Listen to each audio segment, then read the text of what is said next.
जय श्री कृष्ण। राधे राधे। कहानी वाली जीजी चैनल में आप सब बहनों का स्वागत है, अभिवादन है। आज हम एकादशी व्रत की कथा सुनेंगे। हिंदू पंचांग के अंतर्गत प्रत्येक माह की 11वीं तिथि को एकादशी कहा जाता है। एकादशी को भगवान विष्णु को समर्पित तिथि माना जाता है।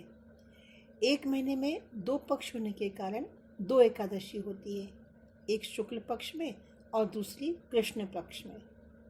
इस प्रकार वर्ष में कम से कम 24 एकादशी हो सकती है, परंतु अधिक मास की स्थिति में यह संख्या 26 भी हो सकती है।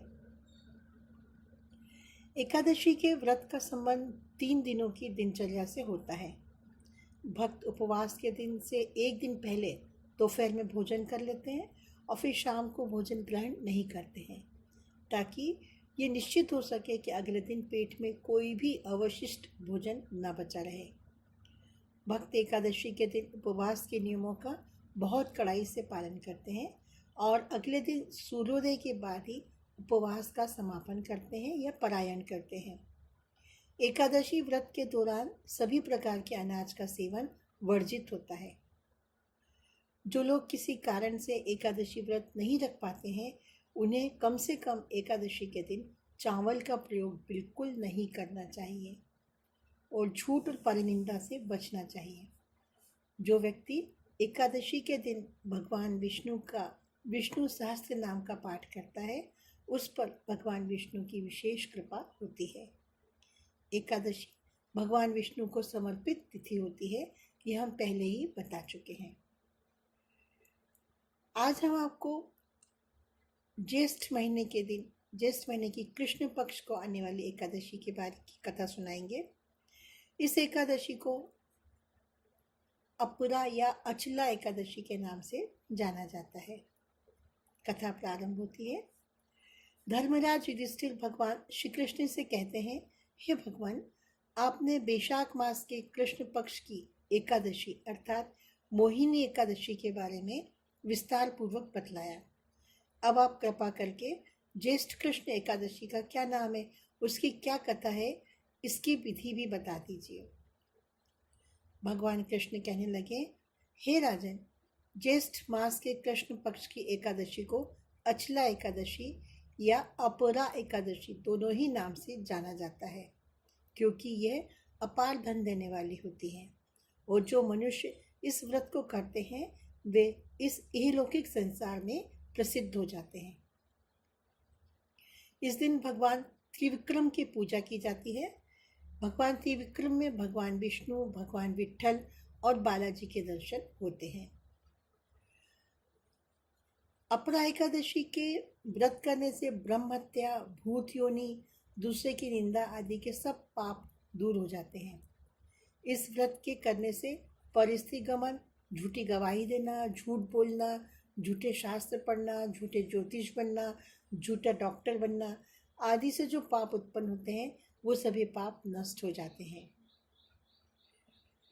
जो फल 3 पुष्कर में कार्तिक पूर्णिमा को स्नान करने से या गंगा तट पर पितरों को पिंडदान करने से प्राप्त होता है, वही पुण्य अपरा एकादशी का व्रत करने से प्राप्त होता है। मकर के सूर्य में प्रयागराज के स्नान से, शिवरात्रि का व्रत करने से, सिंह राशि के बृहस्पति में गोमती नदी के स्नान से, कुंभ में केदारनाथ के दर्शन या बद्रीनाथ के दर्शन, सूर्य ग्रहण में कुरुक्षेत्र के स्नान से, स्वर्णदान करने से जो फल मिलता है, वो फल अपरा एकादशी के व्रत करने से हमको मिलता है। देखा जाए तो अपरा एकादशी का जो व्रत है, पाप रूपी वृक्ष को काटने के लिए कुल्हाड़ी के समान है।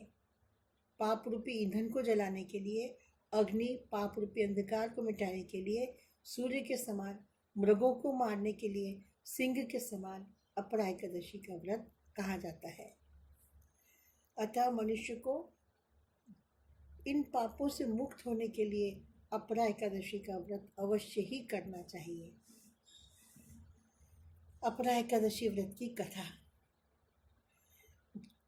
कोई भी व्रत जब किया जाता है तो उसकी कथा जरूर सुनना चाहिए या बोलना चाहिए। अतः अपरा एकादशी की व्रत कथा निम्नानुसार है।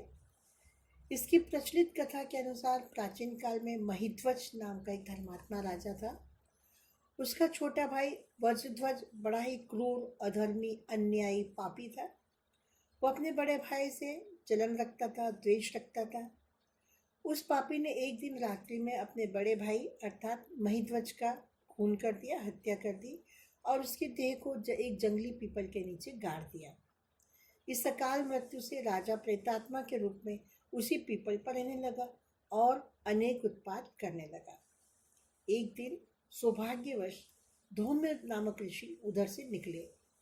उन्होंने प्रेत को अपने ज्ञान चक्षु से देखा और तपोबल से उसके अतीत को जान लिया। अपने तपोबल से प्रेत उत्पात का कारण समझा। ऋषि ने प्रसन्न होकर उस प्रेत को पीपल के पेड़ से उतारा और परलोक विद्या का उपदेश दिया।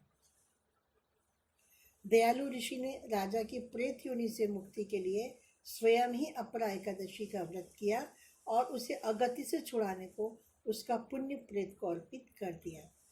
इस पुण्य के प्रभाव से राजा की प्रेत योनि मुक्त हो गई और वह ऋषि को सप्रेम धन्यवाद देते हुए दिव्य देह धारण करके पुष्पक विमान में बैठकर स्वर्ग को चला गया।